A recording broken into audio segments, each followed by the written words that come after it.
Hello, 12thies. I hope you all are doing good. So today we are going to start second chapter of book 1, which is Contemporary Centers of Power. Second chapter शुरू करने से पहले I hope आप सभी को chapter 1 the end of bipolarity आता है, जिसका एक क्विक इंट्रो मैं आपको अभी देती हूँ कि after the end of world war 2 हमें पता है कोल्ड वॉर शुरू हुआ, यानी कि बाईपोलर वर्ल्ड ऑर्डर, यानी कि यूएस और यूएसएसआर जो सुपर पावर्स थी उसमें यूएसएसआर के डिसइंटीग्रेशन के बाद unipolar world order with US hegemony बना। पर अब ऐसा नहीं है, अब वर्ल्ड ऑर्डर इज़ मल्टीपोलर, यानी कि अलग अलग सेंटर्स ऑफ पावर हैं, अलग अलग पावरफुल कंट्रीज़ है। सिर्फ यूएस ही नहीं है जो कि पावरफुल है, देर आर मेनी कंट्रीज़ जिनका अपना स्टैंड है जो पावरफुल है, and there are many organizations। सबसे पहले हम बात करते हैं यूरोपियन यूनियन की, यानी ईयू। अब ये यूरोपियन यूनियन क्या है, इसमें कितनी कंट्रीज़ हैं, we have to know all this. European Union में 28 कंट्रीज़ हैं, लेकिन इसकी फॉर्मेशन आपको पता होनी चाहिए, which is again another question. Now you can see in the PPT मैंने ऊपर एक लाइन लिखी है कि the foundation of EU was led by the Marshall plan. अब ये मार्शल प्लान क्या है? अमेरिका ने यूरोप को मैसिव फाइनेंशियल हेल्प दी थी उसकी इकोनॉमी को रिवाइव कराने के। अब इस मार्शल प्लान के अंदर सबसे पहले बना organisation for European economic cooperation, ये बना 1948 में to channel aid west European states. अब इसके बाद 1949 में बनता है council of Europe cooperation, political cooperation बढ़ाने के लिए। इसके बाद फिर 1957 में बनती है यूरोपियन इकोनॉमिक कम्युनिटी। अब ये एक पॉलिटिकल डायमेंशन दे देती है इसे, और फिर बनती है यूरोपियन पार्लियामेंट। ठीक है, अब यूरोपियन यूनियन के पास अपना खुद का एक फ़्लैग है, जैसा कि आप देख सकते हैं। ये एक ब्लू कलर का फ्लैग है जिसमें गोल्ड स्टार्स हैं जो स्टैंड करते हैं सॉलिडारिटी और हार्मनी के लिए। अब जो 12 स्टार्स है, द नंबर 12, ये ट्रेडिशनली सिंबल रहा है परफेक्शन, कंप्लीटनेस एंड यूनिटी का। तो ये भी एक क्वेश्चन आ सकता है कि यूरोपियन यूनियन का फ्लैग क्या सिग्निफाई करता है।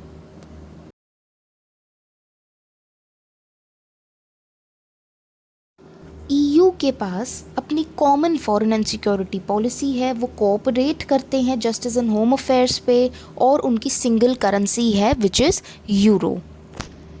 इनका अपना फ्लैग है, एंथम है, फाउंडिंग डेट है, करेंसी है, लेकिन कॉन्स्टिट्यूशन नहीं है। अब क्या ईयू सच में एक ऑल्टरनेटिव सेंटर ऑफ पावर है? ये हम कैसे जस्टिफाई करें? बाय आस्किंग अनदर क्वेश्चन हम उसके इन्फ्लुएंसेस बताते हैं। क्या उसका मिलिट्री इन्फ्लुएंस है, पॉलिटिकल इन्फ्लुएंस है, इकोनॉमिक इन्फ्लुएंस है? सबसे पहले बात करते हैं इकोनॉमिक इन्फ्लुएंस की। ईयू जो है वो वर्ल्ड की सेकंड बिगेस्ट इकोनॉमी है, नेक्स्ट टू यूएसए। उसकी जो करेंसी है यूरो, ये भी एक थ्रेट है to the dominance of US dollar. अब इतनी बड़ी इकोनॉमी है तो ऑब्वियसली इसका एक इन्फ्लुएंस रहेगा अपने क्लोजेस्ट नेबर से, जो कि एशिया में है या अफ्रीका में है। ईयू एक इम्पॉर्टेंट ब्लॉक है डब्ल्यूटीओ जैसी इम्पॉर्टेंट इंटरनेशनल ऑर्गेनाइजेशंस में भी। अब ईयू का एक पॉलिटिकल और डिप्लोमेटिक इन्फ्लुएंस भी है। इसका जो एक मेंबर है फ्रांस, वो होल्ड करता है permanent seat in the UN security council. अब यूएन सिक्योरिटी काउंसिल क्या है, इसके बारे में डिटेल में आपका चैप्टर 4 में आएगा, दैट इज़ इंटरनेशनल ऑर्गेनाइजेशन। मैं अभी थोड़ा सा बताऊं तो यूएनएससी में सिर्फ 5 कंट्रीज़ हैं, सिर्फ 5। US, Russia, UK, France and China. ये विक्टोरियस पावर थी सेकेंड वर्ल्ड वॉर की, इसलिए इन्हें यूएनएससी में सीट दी गई। अब मिलिटरीली भी ईयू बहुत इंपॉर्टेंट है। उसकी जो कंबाइंड आर्म्ड फोर्सेस हैं वो second largest in the world है, और जो फ्रांस है वो we all know nuclear country है। And thirdly it is also world second most important source of space and communication technology. हर चीज़ की लिमिटेशंस होती हैं, ईयू की भी हैं। अब ज़रूरी तो नहीं है कि सब कंट्रीज, सब मेंबर स्टेट के फॉरेन रिलेशंस, डिफेंस पॉलिसीज़ बिल्कुल सेम हो। अब पॉलिसीज़ अलग होंगी तो प्रॉब्लम्स भी क्रिएट होंगी। तो ड्यू टू मल्टीपल प्रॉब्लम्स 2016 में एक चीज़ होती है ब्रेक्सिट। इसे ध्यान से सुनिएगा क्योंकि आपकी सीयूईटी में भी इम्पोर्टेंट है। ब्रेक्सिट नाम से ही समझ आ रहा है कि ब्रिटेन प्लस एक्सिट, दो वर्ड्स को कंबाइन करके बना है ब्रेक्सिट। अब ये ब्रेक्सिट क्या है? ब्रेक्सिट यानी ब्रिटेन का यूरोपियन यूनियन से बाहर निकलना। 2016 में एक रेफरेंडम हुआ जिसमें लोगों से पूछा गया कि ब्रिटेन को ईयू में रहना चाहिए या नहीं, तो ऑलमोस्ट 52% लोगों ने वोट किया कि नहीं रहना चाहिए, क्योंकि ऑब्वियसली हर कंट्री को अपने लॉज, अपना कंट्रोल अपने हाथ में चाहिए। इमिग्रेशन प्रॉब्लम बहुत आ गई थी, तो इन सब के चलते ब्रेक्सिट होता है 2016 में।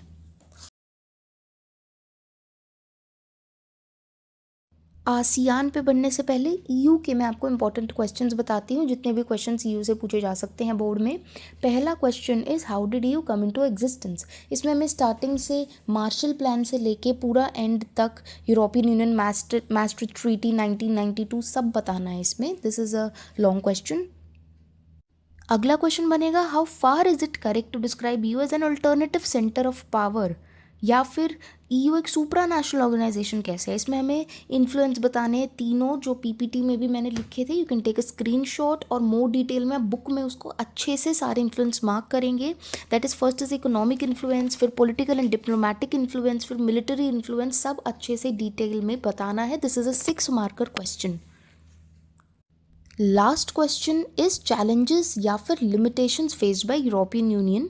ईयू में बिल्कुल लास्ट पैराग्राफ इसका आंसर होगा, जिसमें आपको बताना है कि कैसे पॉलिसीज़ क्लैश करती हैं और कैसे ब्रेक्सिट हुआ और डेनमार्क और स्वीडन ने maastricht ट्रीटी रेजिस्ट करी और यूरो अडॉप्ट नहीं किया। ये सब आपको इसमें बताना है। इसमें ये 4 मार्कर क्वेश्चन आ सकता है, 4 पॉइंट्स बन जाएंगे आराम से। Now let's study about ASEAN.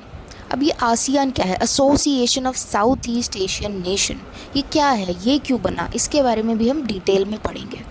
तो आसियान बनने से पहले, आसियान क्यों बना ये क्वेश्चन है। तो आसियान बनने से पहले साउथ ईस्ट एशिया एक काफ़ी अनस्टेबल रीजन था। वर्ल्ड वॉर के टाइम पे ये एरिया यूरोपियन और जापानीज़ कॉलोनियलिज्म से भी सफ़र कर रहा था। और फिर जब वॉर ख़त्म हुआ, देशों को नेशन बिल्डिंग, पावर्टी, डेवलपमेंट, इतने बड़े बड़े चैलेंजेस थे, और पहले ही इतने चैलेंजेस थे कि कोल्ड वॉर भी आ जाता है। अब एक प्रेशर बन जाता है कि अमेरिका की साइड जाएं या यूएसएसआर की साइड जाएं, और ये सब कॉन्फ्लिक्ट उन देशों के लिए तो और भी मुश्किल था जो पहले ही स्ट्रगल कर रहे थे। बैंडन कॉन्फ्रेंस, नैम, ये सारे एफर्ट्स भी फेल हो गए। तो इसलिए ये एक ऑल्टरनेटिव, ये कुछ और नया सोचते हैं। यहाँ से आसियान का आइडिया आता है, यहाँ से आसियान का जन्म होता है कह लो। ASEAN was established in 1967 by 5 countries of this region. Bangkok declaration sign करके 5 कंट्रीज़, जो साइनिंग कंट्रीज़ है वो Indonesia, Malaysia, Philippines, Singapore and Thailand. लेकिन ओवर द ईयर्स 5 और कंट्रीज़ ज्वाइन कर लेती हैं, जैसे Brunei Darussalam, Vietnam, Lao PDR, Myanmar and Cambodia, making it strength to 10। अब एक छोटा क्वेश्चन और है कि आसियान वे क्या होता है। आसियान वे का मतलब है कि एक ऐसा तरीका जिसमें कंट्रीज़ के बीच इंटरेक्शन है, और ये इंटरेक्शन इनफॉर्मल, पीसफुल और कोऑपरेटिव है। हर कंट्री की सॉवरेनिटी को रिस्पेक्ट किया जाता है। कोई भी डिसीजन ऐसे ही नहीं लिया जाता, सबकी मर्जी है, किसी पे कोई फोर्स नहीं किया जाता, यानी नॉन कन्फ्रंटेशनल स्टाइल है। ऑल राइट, अब ईयू की तरह आसियान की भी अपनी कम्युनिटीज़ हैं। 2003 में ये बनाते हैं। इनके 3 पिलर्स हैं। पहला है आसियान सिक्योरिटी कम्युनिटी, दूसरा आसियान इकोनॉमिक कम्युनिटी और ASEAN socio cultural community. First of all let's talk about ASEAN security community. ASEAN security community का मतलब है कि आसियान के कंट्रीज़ ने डिसाइड किया कि जितने भी डिस्प्यूट्स हैं, जैसे बॉर्डर हो गए, टेरिटरी के हो गए, उनको वॉर तक एस्केलेट नहीं होने देंगे, कोई बड़ी इशू नहीं बना देंगे हम उनका। सब इश्यूज पीसफुली सॉल्व होंगे बिना किसी आर्म्ड कन्फ्रंटेशन के। सभी कंट्रीज़ ने peace, neutrality, cooperation and non interference के प्रिंसिपल्स पे अग्री किया। सबकी सॉवरेनिटी रिस्पेक्ट होगी। ऐसे ही 1994 में ARF बनता है, यानी आसियान रीजनल फोरम। ये एक प्लेटफॉर्म है जहाँ पे सिक्योरिटी और फॉरेन पॉलिसी पर डिस्कशन।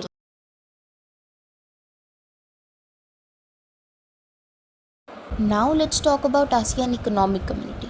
आसियान इकोनॉमिक कम्युनिटी का मेन एम था कि पूरे आसियान रीजन को एक कॉमन मार्केट बनाया जाए, मतलब जहाँ goods, services, investment, labour easily move कर सके। यानी एक कॉमन प्रोडक्शन बेस हो, सोशल और इकोनॉमिक डेवलपमेंट हो। और उनका गोल था कि जो भी इकोनॉमिक डिस्प्यूट्स हैं उनको पीसफुली सॉल्व करने के लिए डिस्प्यूट सेटलमेंट मैकेनिज्म हो जिसमें सब कंट्रीज अग्री करें। एंड मोस्ट इम्पॉर्टेंट, आसियान ने FTA that is free trade area भी बनाया जिसमें ट्रेड, इन्वेस्टमेंट, लेबर जैसी सर्विसेज पे फोकस था। एंड US, चाइना जैसी बड़ी इकोनॉमीज़ ने भी इसके साथ नेगोशिएट किया। Now there is another topic, छोटा सा टॉपिक है आसियान विजन 2020। अब ये क्या है? इसका एम था कि आसियान का रोल सिर्फ अपने रीजन तक लिमिटेड ना हो बल्कि वो इंटरनेशनल लेवल पर भी इम्पॉर्टेंट बन सके। उन्होंने आउटवर्ड लुकिंग अप्रोच अपनाई, यानी आसियान को ग्लोबल स्टेज पर स्ट्रॉन्ग बनाना है। उन्होंने डिसाइड किया कि रीजन में कोई भी कॉन्फ्लिक्ट या टेंशन हो तो उसे पीसफुली नेगोशिएट किया जाएगा, ना कि कॉन्फ्रंटेशन से। इसी पॉलिसी के अंडर आसियान ने Cambodian conflict, east Timor crisis जैसे इश्यूज़ को भी पीसफुली रिजॉल्व करने की कोशिश की है। अब वैसे आसियान की इकोनॉमी छोटी है as compare to US, EU या जापान, लेकिन ये बहुत तेज़ी से ग्रो कर रही है। This is indeed impressive.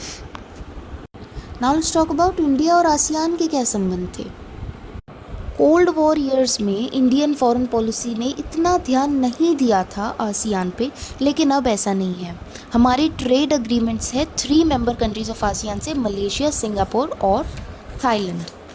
And also ASEAN India FTA free trade area came into being in 2010।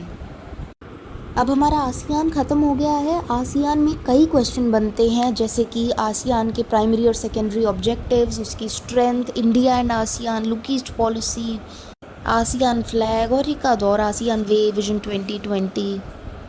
अगर आपको पूरे चैप्टर के सारे important question, PYQs and all चाहिए तो कमेंट करना, I will send you. Now let's talk about China. China का economic rise या इकोनॉमिक सक्सेस 1978 के बाद हुआ, जब उसने अपने इकोनॉमी में मेजर रिफॉर्म्स किए। And do you know, China 2040 तक US को भी ओवरटेक कर सकता है as the world's largest economy. बिल्कुल स्टार्टिंग से पढ़ते हैं चाइना के बारे में। चाइना में PRC, people's republic of China आता है 1949 में, following communist revolution under the leadership of Mao Zedong. ये पूरा सोवियत मॉडल जैसा था। इसमें कोई कैपिटलिस्ट कंट्री से कांटेक्ट नहीं था और अपने रिसोर्सेज पे ही डिपेंडेंट था। और इस सिस्टम में उन्होंने स्टेट ओन्ड इंडस्ट्रीज़ बनाई जिसका पैसा आता था एग्रीकल्चर से। अब कोई फॉरेन एक्सचेंज तो था नहीं, तो इम्पोर्ट्स को सब्स्टिट्यूट किया by using domestically made goods. लेकिन फिर वो अपना फोकस ले आए हैवी इंडस्ट्रीज़ और टेक्नोलॉजी की तरफ, ताकि वो वर्ल्ड मार्केट में कम्पीट कर सकें।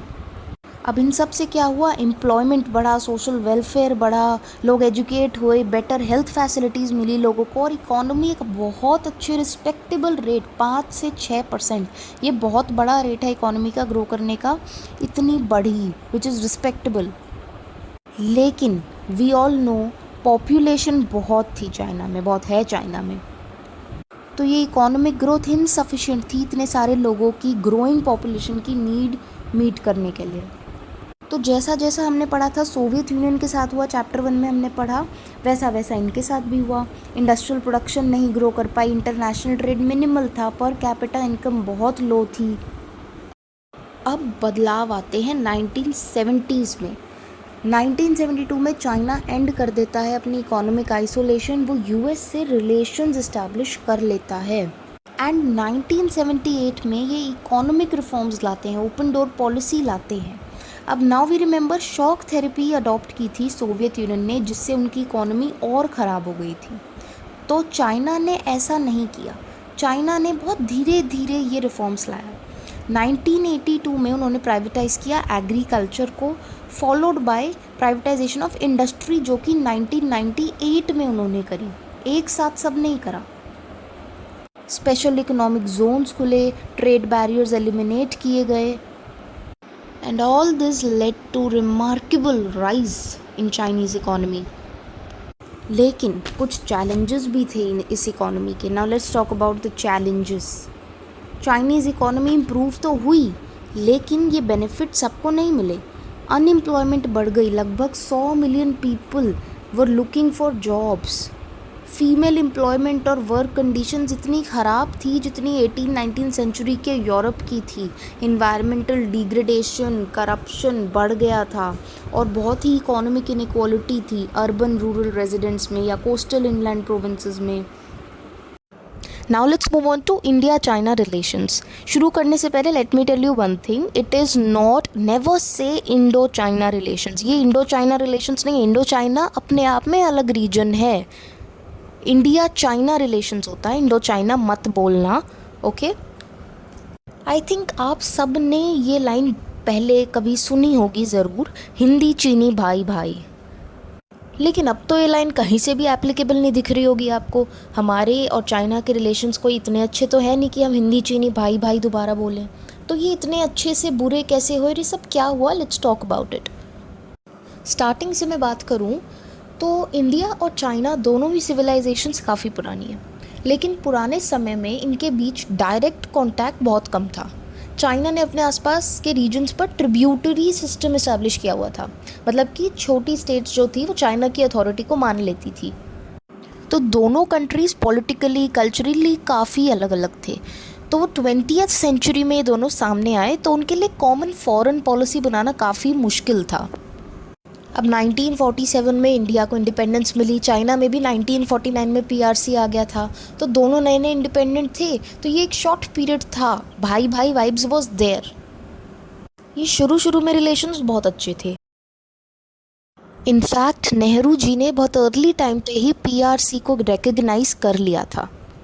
अब रिलेशंस कैसे ख़राब हुए जो अब हैं, ये सब डिटेल में हमारी बुक 2 में भी आएगा, जिसमें हम तिब्बत कॉन्फ्लिक्ट पढ़ेंगे, लेकिन अभी इस बुक में वो नहीं है। तो अभी हम सीधा 1962 वॉर पर चलते हैं। अब 1962 में इंडिया चाइना का वॉर हो गया। अरुणाचल प्रदेश और अक्साई एरिया डिस्प्यूटेड एरिया से यहाँ पे उन्होंने अटैक किया।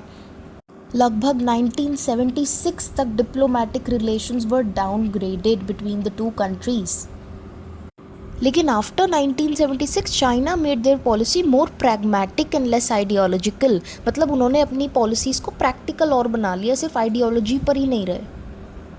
अब जब से कोल्ड वॉर ख़त्म हुआ है तब से इंडिया चाइना के रिलेशंस में और चेंजेस आए हैं। अब ये सिर्फ स्ट्रैटेजिक नहीं है, इकोनॉमिक पार्टनर्स भी बन गए हैं।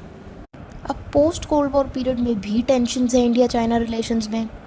चाइना को हम अक्यूज़ करते हैं कि उन्होंने पाकिस्तान के न्यूक्लियर प्रोग्राम में भी मदद की है, और चाइना के बांग्लादेश और म्यांमार के साथ ग्रोइंग मिलिट्री टाइज़ भी इंडिया के लिए कंसर्न बन गए हैं, स्पेशली साउथ एशियन रीजन में। लेकिन जो राजीव गांधी जी की विज़िट थी चाइना में 1988 में, वो एक इम्पॉर्टेंट मोमेंट था। उसके बाद रिलेशंस में इम्प्रूवमेंट आया था। दोनों साइड्स ने कॉन्फ्लिक्ट को कंट्रोल करने और शांति मेंटेन रखने के लिए स्टेप्स लिए थे। ट्रेड भी बढ़ी। 1992 में ट्रेड थी $338 मिलियन, जो कि 2017 में और बढ़ गई $84 बिलियन। दोनों कंट्रीज़ ने WTO जैसे इंस्टीट्यूशंस में भी सिमिलर पॉलिसीज़ अडॉप्ट की, ट्रांसपोर्ट कम्युनिकेशंस लिंक बढ़ाए। लेकिन प्रॉब्लम्स अब भी हैं, बॉर्डर डिस्प्यूट तो है ही है, चाइना पाकिस्तान इकोनॉमिक कॉरिडोर एक कंसर्न है, चाइना ने UN में भी पाकिस्तान को सपोर्ट किया, तो रिलेशंस डेलिकेट ही हैं। अब आगे एक छोटे छोटे टॉपिक रह गए हैं साउथ कोरिया और जापान के बारे में। उससे पहले मैं इंडिया चाइना रिलेशंस में क्या क्वेश्चंस बनते हैं वो मैं बता देती हूँ। पहला है कि 3 मेजर डिस्प्यूट जो हैं इंडिया चाइना रिलेशंस में वो बताने हैं, जिसमें आपको बताना है चाइनीज़ टेक ओवर तिब्बत का 1950 में, अरुणाचल प्रदेश और Aksai chin area of Ladakh. दूसरा क्वेश्चन बनेगा 1962 के कॉन्फ्लिक्ट पे। तीसरा बनेगा कि throw some light on the areas of cooperation between India and China towards the end of cold war. इसमें राजीव गांधी की 1988 वाली विजिट, साइंस, कोऑपरेशन, टेक्नोलॉजी जिसमें हुई, ये सब बताएंगे। और लास्ट क्वेश्चन है कि करंटली क्या टेंशंस एंड कॉन्फ्लिक्ट्स है between India China. Now let's move to South Korea. We all know Korean peninsula divided है, नॉर्थ कोरिया अलग है, साउथ कोरिया अलग है। साउथ कोरिया को बोलते हैं रिपब्लिक ऑफ कोरिया और नॉर्थ कोरिया को बोलते हैं democratic people's republic of Korea. Quite ironic. South Korea एक मेजर सेंटर ऑफ पावर है एशिया में, जिसे मिरेकल ऑफ हैंड रिवर भी कहा जाता है। ये एक 1 मार्कर में आ सकता है। इकोनॉमी 11th लार्जेस्ट है, मिलिट्री एक्सपेंडिचर 10th लार्जेस्ट है, human development report 18th number पे आता है, और बहुत सारी चीज़ें हैं जैसे सक्सेसफुल लैंड रिफॉर्म्स है, रूरल डेवलपमेंट है, ह्यूमन रिसोर्सेज डेवलपमेंट है, और रैपिड इक्विटेबल इकोनॉमिक ग्रोथ है।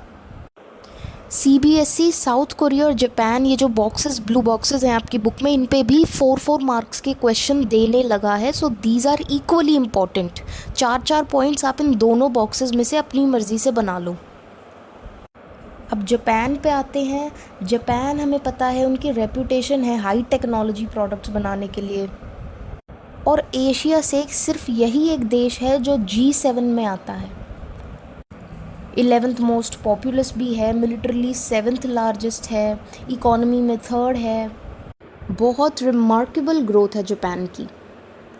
अगेन इसमें भी आप अपने हिसाब से पूरे बॉक्स को 4 पॉइंट्स में कन्वर्ट कर लो। ऐसे क्वेश्चन आ सकता है कि what are the strengths of Japan and what are the strengths of South Korea. With this your chapter ends. आपको कोई भी इस चैप्टर में डाउट हो या कुछ भी इशू आ रहा हो, आप कमेंट करना, I will clarify your doubts. So thank you, do like the video if you found it helpful. Subscribe भी कर लेना, क्योंकि आगे मैं आपको सारे बुक के कार्टून्स भी समझाऊंगी, सारे इंपॉर्टेंट PYQs, MCQs क्वेश्चन सब बताऊंगी। So thank you.